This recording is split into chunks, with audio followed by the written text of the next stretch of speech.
तो चलिए, अब चुनाव को बहुत दिन नहीं बचे हैं और चुनाव अपने चरम पर है और जितना प्रचार प्रसार होना चाहिए लोग कर रहे हैं। सामान्यतः हम ये देखते हैं प्रियंका जी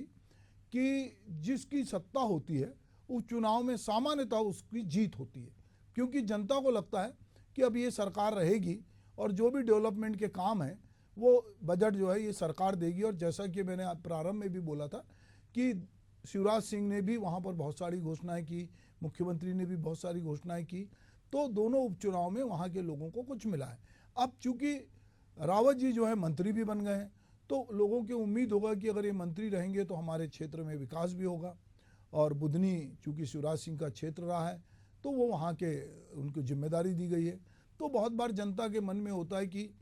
अगर बहुत जनता जागरूक है तो वो विपक्ष को भी मुखर होके बोलने का अवसर देके लोगों को जिता के भेजती है। पर सामान्यतः लोग ये देखते हैं कि उपचुनाव में चूंकि जिसके पास सत्ता होती है उसके पास संसाधन भी होते हैं, उसके पास लोग भी होते हैं, प्रशासन भी होता है, सब कुछ होता है।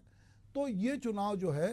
क्या केवल जीत के लिए नहीं, बड़ी जीत के लिए या पिछले रिकॉर्ड को ध्वस्त करने के लिए भाजपा लड़ रही है, या ये चुनाव टफ है? प्रियंका जी। नमस्कार। जी। मेरे सभी साथीगणों को और दर्शकगणों को वैसे तो भारतीय जनता पार्टी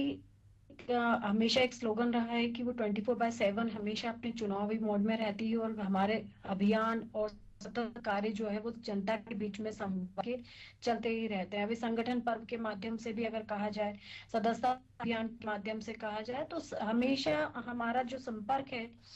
जनता के बीच में बना रहता है और हमारे जो जनप्रतिनिधि हैं और उनके साथ के जो भी लोग रहते हैं, पूरी टीम जो है वो काम करती रहती है क्षेत्र में। तो ये जो चुनाव है वो हमारे लिए उतना ही चुनौतीपूर्ण है जितना विधानसभा का चुनाव था। विषय ये नहीं है कि उपचुनाव है, विषय होता है अपनी उपस्थिति को जनता के बीच में बनाए रखना, अपने कार्यों को पूरी सुचारू रूप से संचालित करते रहना और जनता के साथ में उनका हमेशा फीडबैक लेते रहना। जिससे अभी अगर हम कहें, इसके पहले भी जब मैनिफेस्टो तैयार हुआ, लोकसभा का हो चाहे फिर वो विधानसभा का हो, तो जन आकांक्षाएं पूरी उनसे ली गई,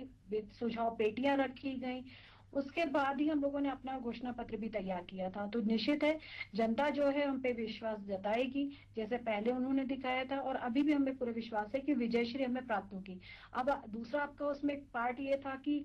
और बढ़त बनाने का, तो विश्वास है हमें कि जो कार्य हुए हैं और अभी जिस हिसाब से लगातार मध्य प्रदेश सरकार मध्य प्रदेश को और आगे ले जाने के लिए तत्परता से संभागीय स्तर पर रीजनल इंडस्ट्रियल मीट भी कर रही है, या अगर हम बात करें पर्यटन को भी जिस हिसाब से बढ़ाया जा रहा है, और भी जो कार्य हमारे सतत इंफ्रास्ट्रक्चर्स को लेकर के चल रहे हैं, तो जनता जो विश्वास जताएगी और निश्चित है हमें फिर से विजय